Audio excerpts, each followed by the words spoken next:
حضرت ابو ہریرہ رضی اللہ تعالیٰ عنہ سے مروی ہے، وہ فرماتے ہیں کہ حضور اقدس صلی اللہ علیہ وآلہ وسلم نے فرمایا کہ جو آدمی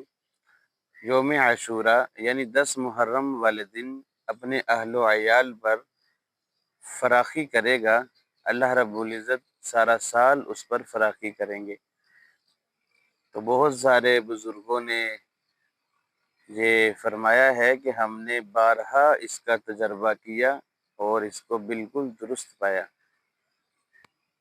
تو اس حدیث مبارکہ سے ہمیں یہ معلوم ہوتا ہے کہ 10 محرم یوم عاشورہ کو اپنے گھر والوں پر وصعت کرنا، وہ رزق کی صورت میں ہو، عام روٹین سے ہٹ کر اچھا کھانے پینے کا ان کے لیے انتظام کر دینا، اس کی برکت سے اللہ رب العزت پورا سال رزق میں فراوانی کریں گے۔ اور یہ باقاعدہ حدیث مبارکہ میں ثابت ہے، شعب الایمان میں بھی موجود ہے،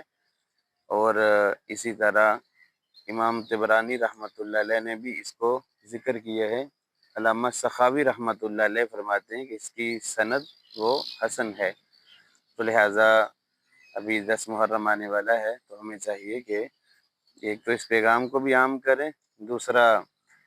اپنے اہل و عیال پر رزق میں وسعت کریں، انشاءاللہ اس کی برکت سے اللہ رب العزت سارا سال رزق میں وسعت فرمائیں گے۔